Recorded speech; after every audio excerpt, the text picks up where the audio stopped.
Hi, I'm Derrick Jensen. This is Resistance Radio on the Progressive Radio Network. My guest today is Matt Schwartz.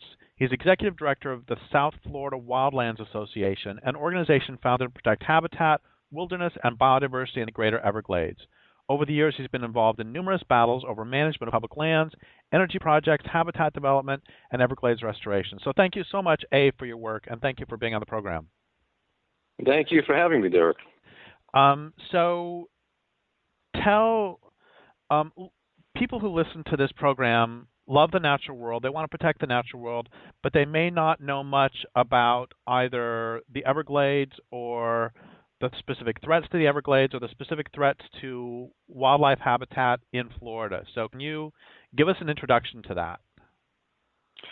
Well, the Everglades is obviously, a lot of people heard of the Everglades. It's got all kinds of iconic classifications. The Everglades National Park is a World Heritage Site. It's a World Heritage Site in danger.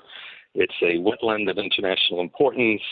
It's the largest national park in the eastern United States, the largest wilderness area in the eastern United States. And it's not just the Everglades National Park.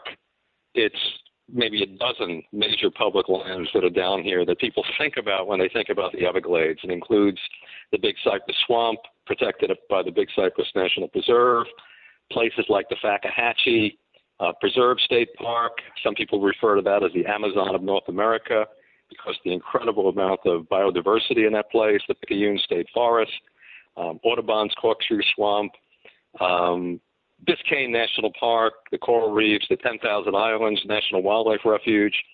So one of the things when I give talks on the Everglades and South Florida in general, the first thing I do, and I can't do it with you because we're on radio, is I show them a map of South Florida.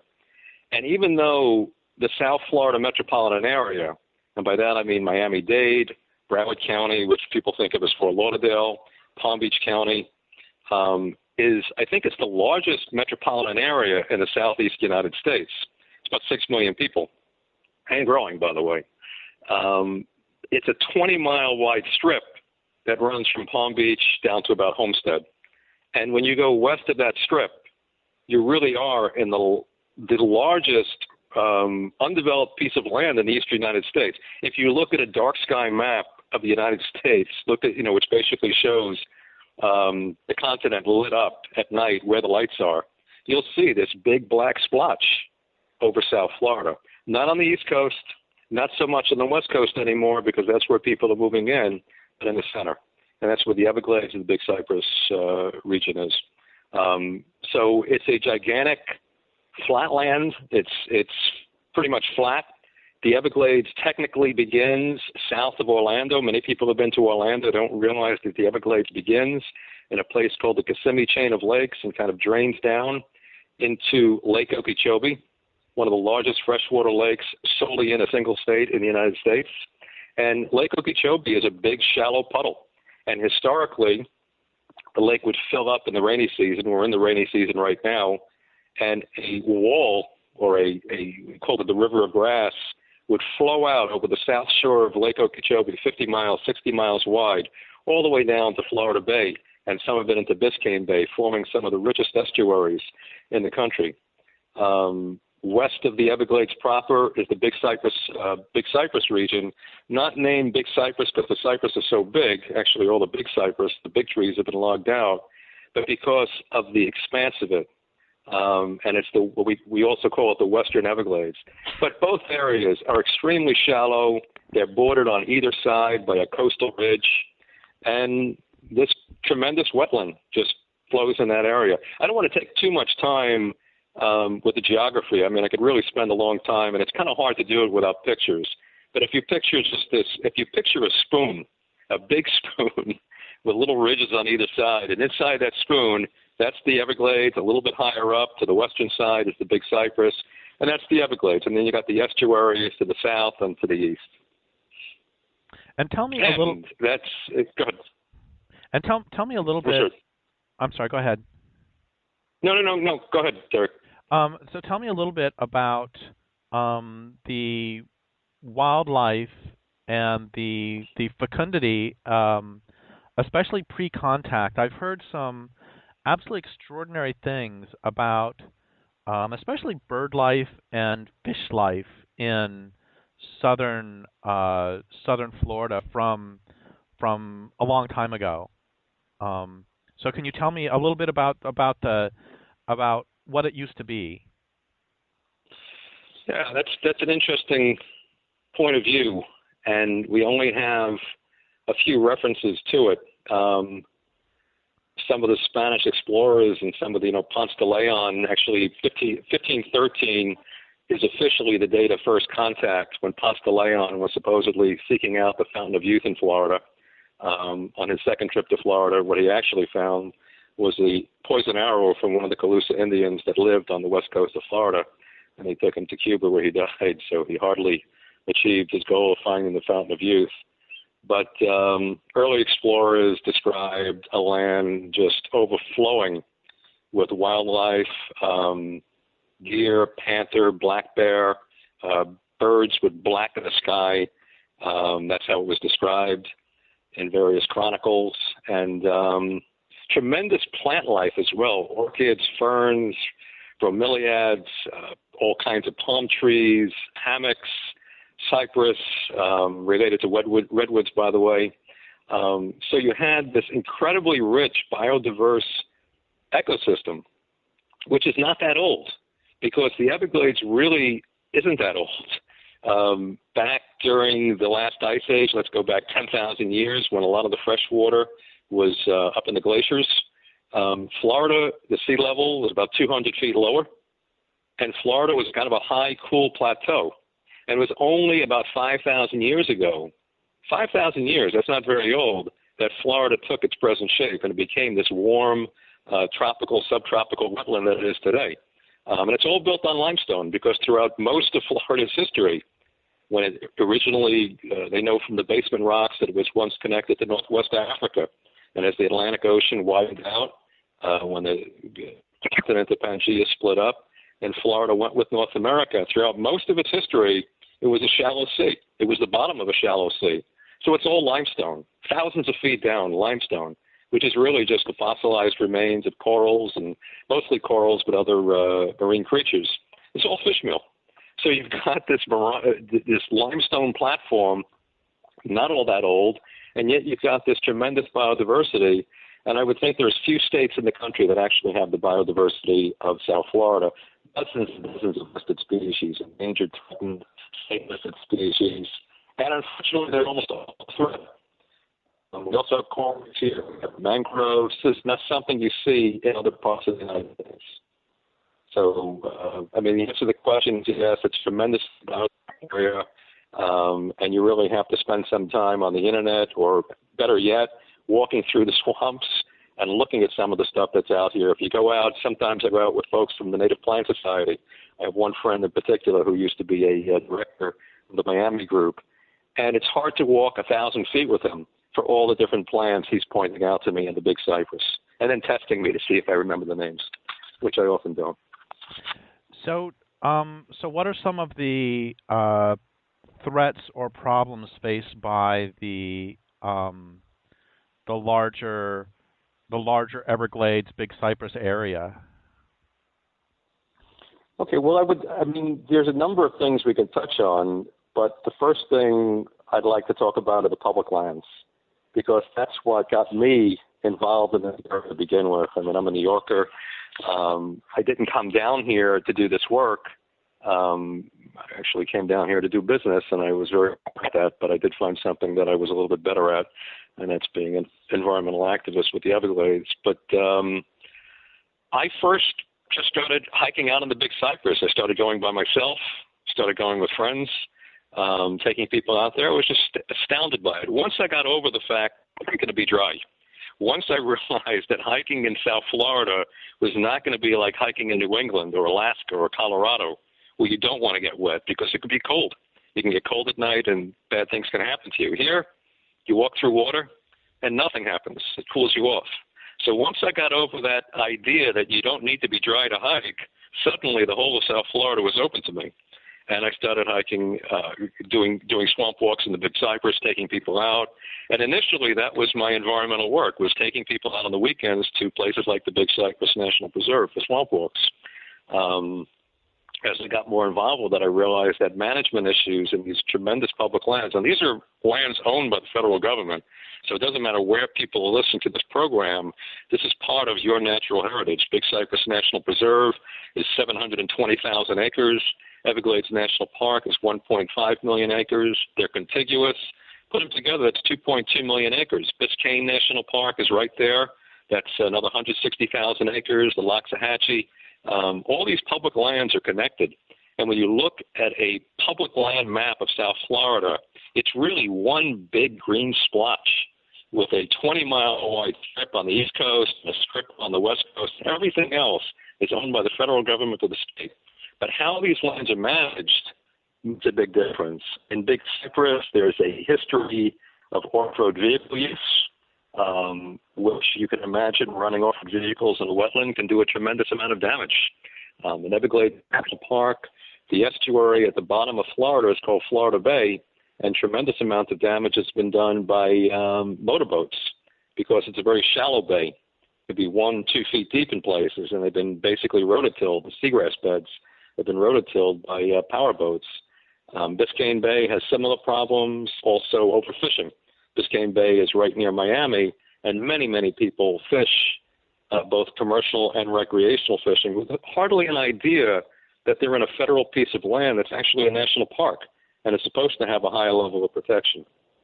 So all these different kinds of uses, off-road vehicle use, in addition to hunting and oil in the Big Cypress National Preserve, airboats and power boats in Everglades National Park, power boats and fishing in Biscayne National Park. These are heavy uses. These are high-impact activities on fragile wetlands and fragile marine ecosystems. In fact, several years ago, National Geographic Traveler did one of their destination scorecards, and they rated national park destinations throughout North America. And in some ways, unsurprisingly, Big Cypress Everglades was ranked together because it's one contiguous piece of land. It was ranked bottom of the barrel in terms of the quality of the national park. And I think they gave two reasons for that. One was the gateway community, and that means lots and lots of development that's served these public lands in all kinds of ways, both in terms of the quality of water going into them, the quantity of water, also just not having a buffer zone, having so much development in South Florida has really created a difficult road for wildlife, who of course don't pay any attention whatsoever to the lines that we draw on a map. So Florida panthers, for example, and that's a big focus for our organization, there's about 150 left. Now, this is the last big cat in the eastern United States. Florida panther's a cougar. It's a puma that was geographically isolated in South Florida when everything else got developed. So one time, cougars ranged throughout the entire eastern United States. Now they're only in southwest Florida, and there's really nothing great about southwest Florida for panthers because it's wet. The browse for deers is not very good. It's not the right vegetation.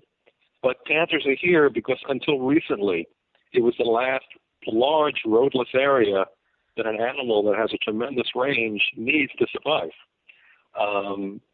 So when National Geographic did the study, I don't want to forget what I was saying, it's basically they gave it this very low ranking, both because of the amount of motorized recreation that takes place in Big Cypress Everglades National Park, as well as some of the others, but also the quality of the gateway community, the development, and what it does to the water and air quality. You know, there's something that we always hear about, and you know, you sent me an outline of some of the things you wanted to talk about, and this wasn't specifically on it, but I would like to ask about this. I guess you did mention that the huge amount of ag and ranch lands that, you know, one of the things that I think most people have heard about in terms of threats to the Everglades is the whole big sugar thing. And right. Do you want to talk about ag and ranching and the sort of what you called like the gateway? You want to talk about that for a little while? Well, sure. And that's a big topic. And it's far more, when I talk about the gateway, I'm talking more about lands right adjacent to some of the public lands. But when you get into the ag, and let's say ag and ranching, because the two go together. The Everglades was drained.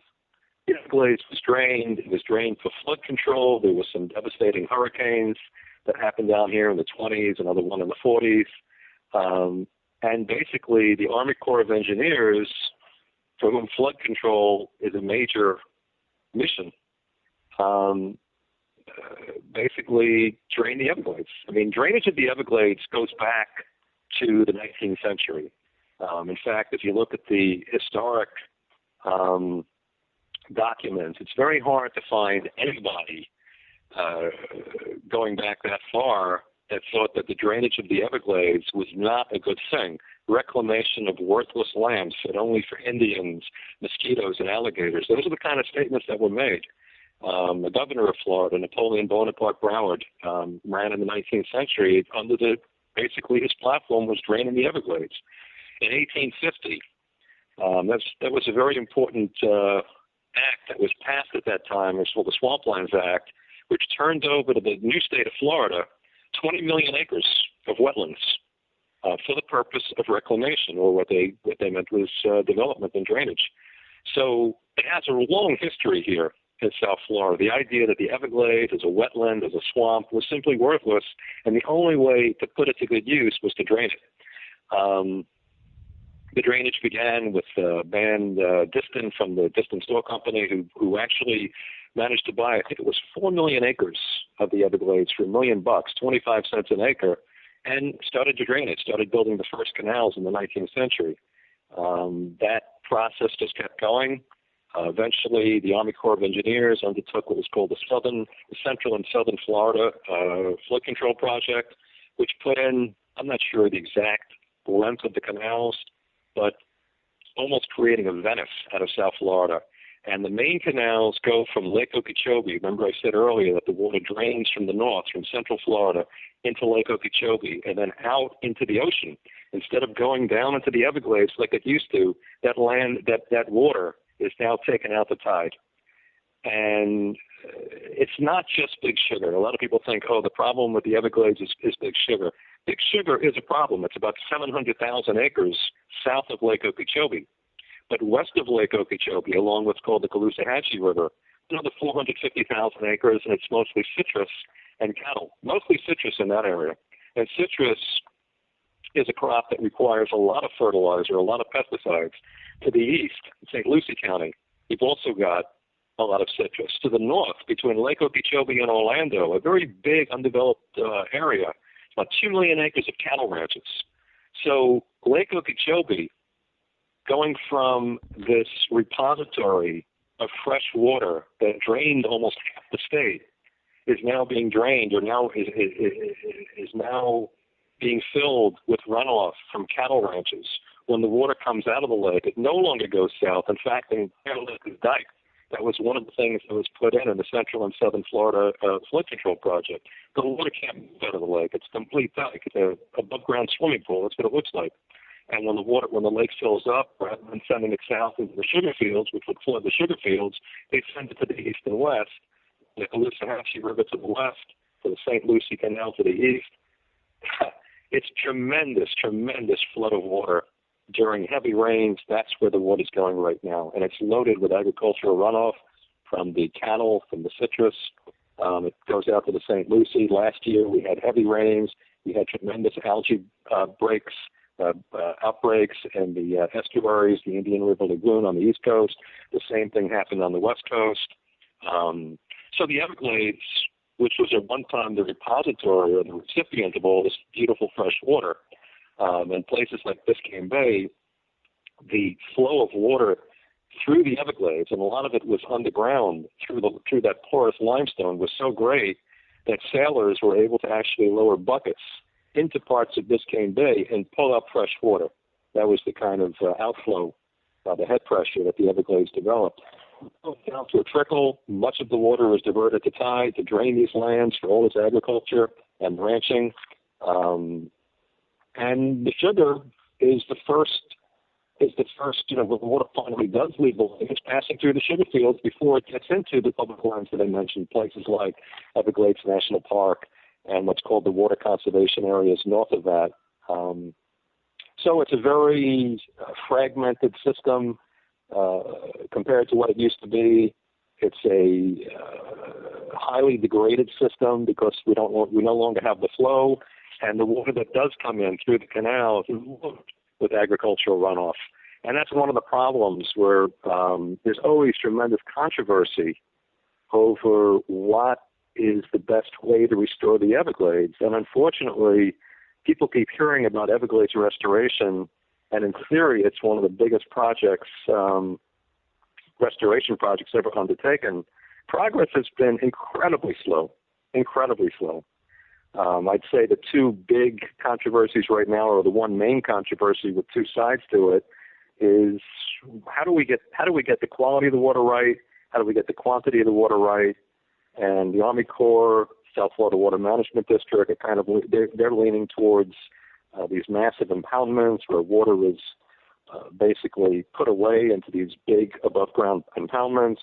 The water is then put into stormwater treatment areas where it's cleaned and trickled into the Everglades. Other people think that the best way to do this is to strategically buy out some of the agricultural land, take out important swaths of the sugarlands, for example, and let natural wetlands return, and let those wetlands do the work of cleaning the water, as well as returning some of the habitat that's now gone, and have a more natural kind of restoration. And so you've mentioned agricultural runoff, and people talk about agricultural runoff a lot. But what? Okay, before we go on to the other issues, the other important issues you're raising, what is wrong with agricultural runoff? What does it actually do? Is it just too much cow poop or too much nitrogen fertilizer? What does it actually do to the wetlands?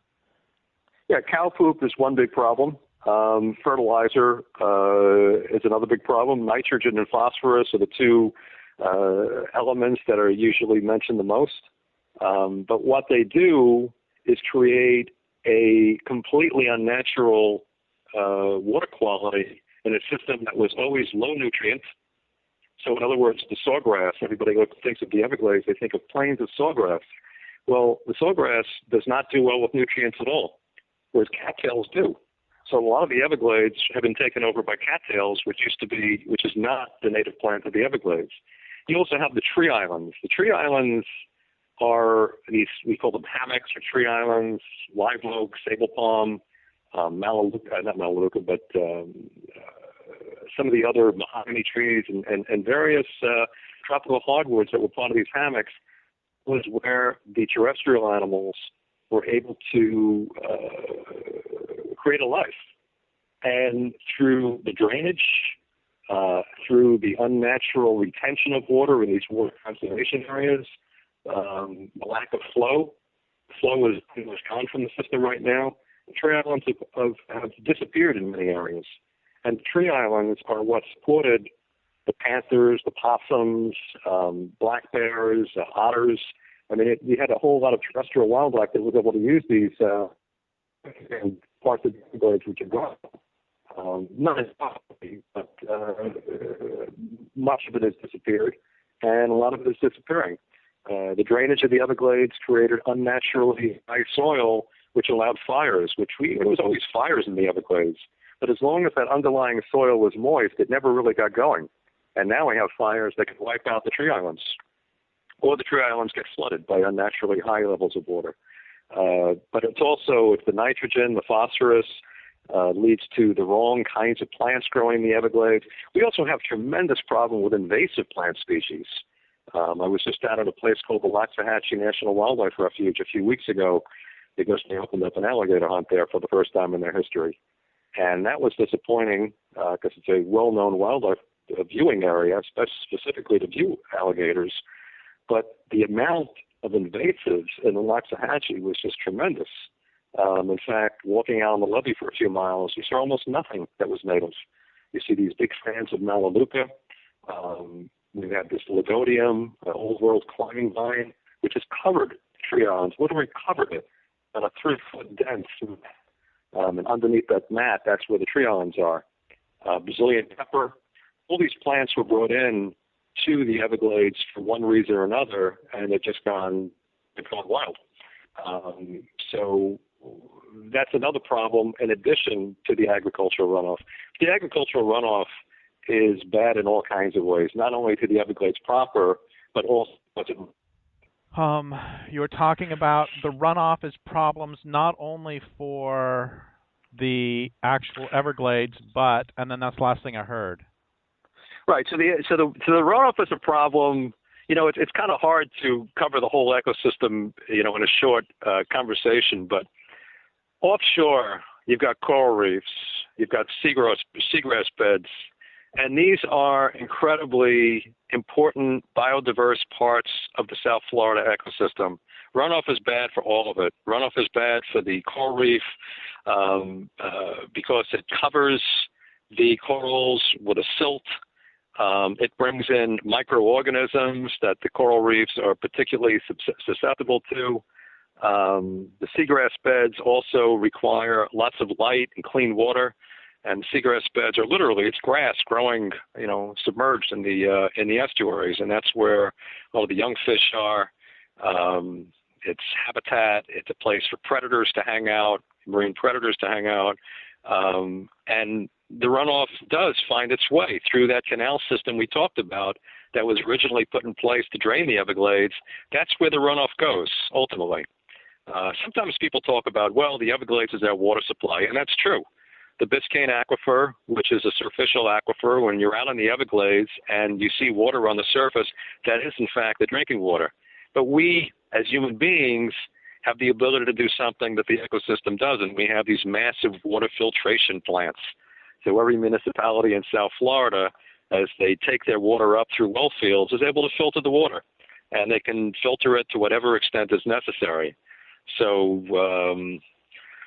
it's somewhat true. I mean, it is true that the Everglades is the water supply for the 6 million people that live in Southeast Florida, but it's also true that the filtration ability is there to allow people to have fresh water. The problem is for the wildlife, for the ecosystem, they don't get the benefit of that kind of filtration.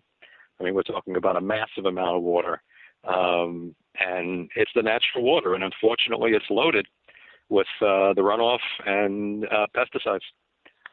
So it's creating all kinds of problems.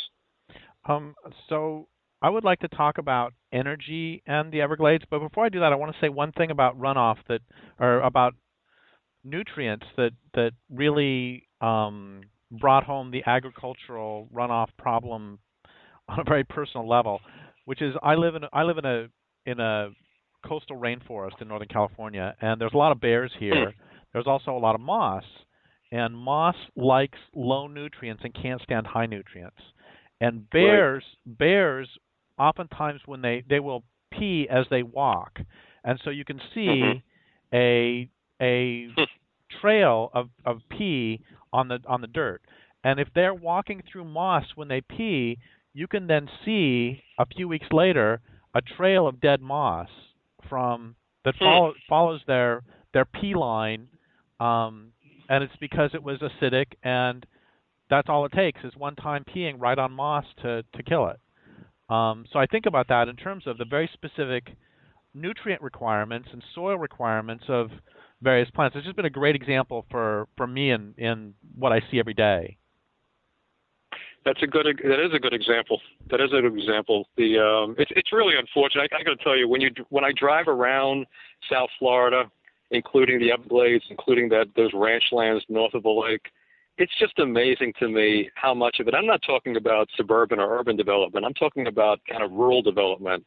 How little of the original ecosystem is left, and just physically how disturbed it is. And when you see the amount of land that's being fertilized and treated with pesticides, and the extent of it, it could be, let's use the word daunting, trying to figure out how to clean this up without taking some of this land out of production. And in cases where land has been taken out of production in the Everglades, in places like I was at a place called the Dupuy Reserve just about a month ago. I had a friend in from D.C. and wanted to see some of the Everglades, and we went there. I'd never been there before. And this was an old ranch, and the ranch had been turned back over to the state and allowed to go native, and now it was pine flatwoods, and it was incredible what it looked like. And I think that for our organization, South Florida Wildlands Association, that's what we really stress is natural kinds of restoration. And yeah, taking some of that land, especially in key areas, out of agricultural production, instead of leaving it in production and trying to do all kinds of complicated engineering fixes to clean the water up. You take the land out of production, you're getting an immediate decrease in the load, the nutrient load. You're bringing back habitat, and you're getting the water purification ability of a natural wetland. So there's all kinds of good reasons for doing it. Unfortunately, when you bring this up to the Army Corps of Engineers, as I did in a meeting last year, and the response was, well, the purpose of the Central and Southern Flood Control Project was, amongst other things, economic development. And they stress that. They will stress the fact that creating agricultural lands, creating lands for development, was in fact the purpose of the drainage project to begin with. So stressing the need to bring back habitat kind of works against that, and that's one of the big problems we have with regard to the Everglades. Just not agreeing on a vision. Just the agencies, a lot of the environmental groups are just not seeing things the same way. But let's go on to energy, because that's a big topic too. Well, and I want to thank you for what you just said, and I think that's incredibly important and something that we see. I find it absolutely extraordinary, given the assaults on wild nature. I find it a huge testament to the resilience of the real world that anybody is surviving at all. And I just find it absolutely extraordinary that if you leave a piece of land alone, how much it wants to come back to what it was. Yeah, and that's true. And it brings me to tears often just to think about, if you just get the off-road vehicles off and you stop cutting the trees, what do you know? A forest starts to emerge again. What a surprise.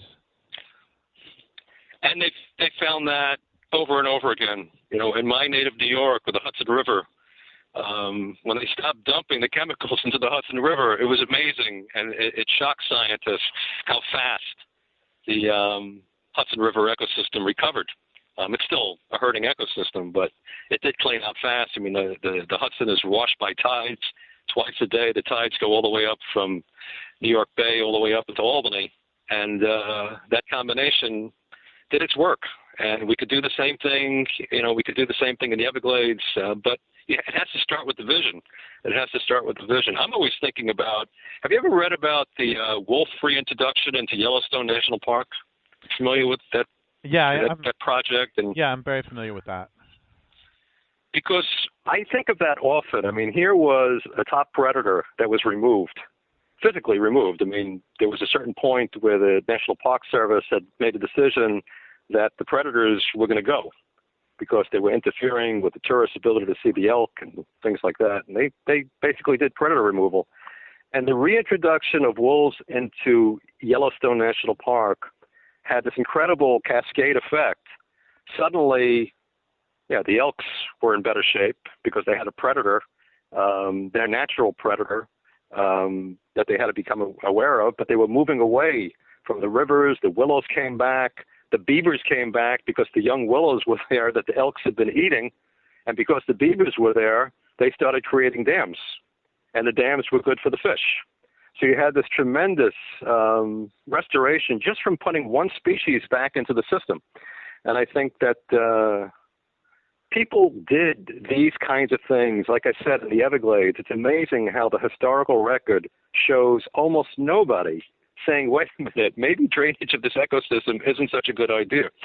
But, I mean, I can talk about this at length. I think Florida, given that it's 20 million people, roughly 20 million people right now, it is, I think, officially the third largest state in the country now after California, number one, Texas, number two. We either have surpassed or are going to surpass New York State this year. And according to a report called Wildlife 2060, which is based on the assumption that by the year 2060, Florida will have grown to about 36 million people. We are going to conduct an experiment in Florida, I think, which is, can people survive without the natural world? And I think that's the experiment that's underway right now, because the natural world in Florida, this tremendous biodiverse, subtropical, tropical, temperate piece of the world is under threats from so many sources, including habitat loss, because that 36 million population is based on the idea that 7 million additional acres of natural or even agricultural land, which is not great, but it does support wildlife better than urban and suburban areas, is going to happen. And I see it all around me. And as I travel around the state, it's not just the ag. The development is back, the track housing, the strip malls. People live in these kind of cul-de-sac communities, and they do their shopping in strip malls. I mean, not strip malls, but these massive outdoor malls that are built. And they just crop up, and people see them cropping up. And for most of the population, if they were born and raised here, they just kind of shake their heads. They've seen it all. For the new people, it's just what Florida is. And there's just not that many people down here who have enough of a vision, it seems, to think that, well, the natural world has some importance. And as far as the population, I think their experience is you can live without the natural world. I mean, go to the beach, lay down, get a tan, go to a restaurant. I mean, that's the beach. Go home, go to a ball, do your shopping. I mean, what do they need nature for? That's really, that's the hard sell down here. I mean, you've got to sell people on the idea that these natural areas that they never go out to are important, because it seems that it's not a part of their everyday life, and there's a big disconnect to the majority of the population and these incredible wetlands that Florida is really famous for. So energy, we were talking about energy. You have a specific question? Yeah, we were talking about a lot of things. I know there. No, it's great. And it's great. It's all very important stuff. And I mean, everything you were just saying is, I think, very important. And also, of course, was breaking my heart, as I'm sure it breaks yours. And so yeah, let's talk about. We have like 8 minutes left or so, something. So can we talk about energy for a minute, and then I would like to talk about you have talked about vision, so I would like to talk about the energy problem, and then I would like to talk about your vision, and then we'll wind up after that. Okay. So energy, in the last year, energy has gotten a tremendous amount of attention in Florida because few people knew that there is a oil-bearing formation in southwest Florida, the Big Cypress area that I talked about, ground zero for the Florida panther. It's been a low-level producing area since the 1940s, but it's all owned. The mineral rights are owned by one company. It's Collier Resources. And Collier County, anybody who lives in Florida has heard of Collier County, is named after a gentleman by the name of Baron Gift Collier, who came down here in the early 20th century and bought up over 1 million acres of southwest Florida, everything from Fort Myers down to Marco Island. And as he and the family divested of the properties in one way or another, whether they sold them to private enterprises or sold them to public, the National Park Service, for example, or the state of Florida, they retained the mineral rights on all these lands. So today they still own over 800,000 acres of mineral rights. And about May of 2013, that's when we first started hearing about it, they decided to go all in on these mineral rights and started bringing in oil drillers and seismic testing operations to drill. And we've had a lot of, it's been a good chunk of my last year. I did a lawsuit against one of the companies that were brought in, the Hughes Oil Company, that had leased 115,000 acres of land. Most of the public lands I've talked about, pieces of the public lands, including a piece of private land less than a mile from the Florida Panther National Wildlife Refuge. And that was enough to bring me into the fight. I ended up filing a lawsuit against the company and the DEP for having done the permit without due consideration to wildlife issues. And kind of a long story, but the community was up in arms about it. It was not only near the Panther Refuge, it was also near a community called Golden Gate Estates. And the combination of environmental activists and community activists really put a lot of pressure on. Eventually, Collier County got involved, and the Hughes Company quit the lawsuit. So I won. They quit. That's one way of winning a lawsuit. So that one's done. The Hughes Company is still kind of around. There's other companies that have leased gigantic swaths of land for seismic testing, where one company wants to do blasting just north of the Big Cypress Preserve and the Florida Panther National Wildlife Refuge to figure out what's down there. Before they start drilling their wells, another company has leased. Originally it was about 235,000 acres. I think they're lowering it now to do a different kind of seismic testing using these what they call vibra-size trucks, where they drive over the area and the truck kind of lowers this big steel plate onto the ground and vibrates and sends vibrations down about 2 miles or more to figure out where the oil-bearing formations are. And then, of course, it's followed up by oil drilling, which means roads, gravel roads come in, oil pads come in, thousands and thousands of cubic yards of fill material, machinery, drill rigs, deep well injection wells to take the stuff that comes out of the well, the drilling fluids. There was a lot of, we can't really get into it right now, but there's fracking, a kind of a fracking-like activity that's been going on down here where they pump the acid down into these horizontal wells that they drill to kind of loosen up the formation, get the oil flow. So that's just an ongoing battle. And unfortunately, the lands that the Colliers own, Collier Resources owns, is the sensitive public lands in Southwest Florida, the Big Cypress, Fakahatchee, Picayune, all of it, habitat for the panther, black bears, eastern indigo snakes. Actually, maybe the most biodiverse piece of land in the continental United States. That's what the botanist for the Big Cypress National Preserve has called it. You really have to get out into this land to see how rich it is in biodiversity. And even when you're not seeing the wildlife, seeing the tracks, seeing the plants, it can test anybody's taxonomic knowledge to be able to identify everything they're seeing out there. So that's the oil situation. And, of course, you've got our utility company, our sole utility, Florida Power and Light, FPL, building 2 new nuclear reactors on the shores of Biscayne Bay, right on the shores of Biscayne Bay, right away, in land that every climate scientist is saying is not going to be land all that much longer. In order to get the juice north to the population areas and to get it into the grid, they want to run 3 massive power lines along the eastern side of Everglades National Park, and are requesting the National Park Service turn over the eastern side of Everglades National Park to them for that purpose. And they'll swap out an old unused utility corridor they have inside the park that they've never given up and never been forced to give up as they should have. North of the Big Cypress, in some of the most important primary panther habitat in the state, FP&L has plans to build one of the largest gas-fired or fossil fuel-powered plants in the country.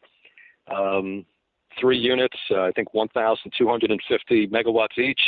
It's 3,750 megawatts. Natural gas plant there in Hendry County, north of the preserve, north of the Seminole Reservation, and right in the middle of some of the best upland habitats for panthers that are left. So those 3 fights right there, against the FP&L plus the oil drilling, and there's always offshore. That Sunnyland trend where the Colliers own it's kind of a northwest to southeast running trend. It extends out. People believe it extends out into the Gulf.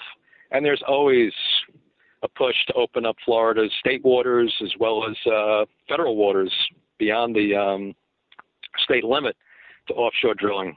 We've managed to keep that stopped for now, but the plan is always there to do it. So, in fact, I guess the Florida legislature back in 2010, had the BP disaster not happened in the Gulf, we probably would have close inshore drilling in Florida because it was coming. And it was only the BP disaster that put it up on the shelf. But, people have the memories that they have, so we'll see how long we're able to keep the offshore away from Florida. And that's energy. In the nutshell. So what is we have like 3 or 4 minutes left. So can you take like 2 minutes to talk about your own given the current existence of this horrible culture, and given that presuming that it doesn't collapse in the next 20 years, what is your vision to try to protect as much of the region as you can? What is your goal? Well, as you can tell from this conversation, I feel like I just came out of the trenches to do this interview, and then I go back in. And I do go back in as soon as this interview is over. I've got emails I've got to write to the Fish and Wildlife Commission trying to get some data from them about deer in the Big Cypress area. It's a good question. I mean, I'm involved heavily in lots and lots of these fights, and I'm willing to take on the decision makers. In the process, I try as much as I can to educate the public. I've got a very active Facebook page. South Florida Wildlands Association has a Facebook page we reached over 10,000 followers in the last few weeks. I try to give talks when I can. I take opportunities to talk with folks like you on radio and less common in TV, sometimes in print. Try to get the word out there to the people that understand that why do we need biodiversity? You know, I've been asked one time, why do we need panthers? I mean, how do you answer that question? Oh, I mean, really, how would you answer that question? You know, it's like somebody says to you, "What do we need panthers for?" I mean, do they need it for their life? I mean, what's the need of a panther? I mean, the panther. Oh, go ahead. I mean, what's your thought about that? I'm curious. Well, my thought is not. I'm not usually very generous. When somebody says, "So why do we need salmon?" I almost always say, "Well, why do we need you?" And I just turn it back. Why do we need you? Yeah, that's kind of cute. And it's like, who cares if I got this the other day? Who cares if salmon die? I said, well, first off, forests care if salmon die, and rivers care, and bears care because they eat them, and you know, I went on with that, and then I said, well, by the way, who cares if you die?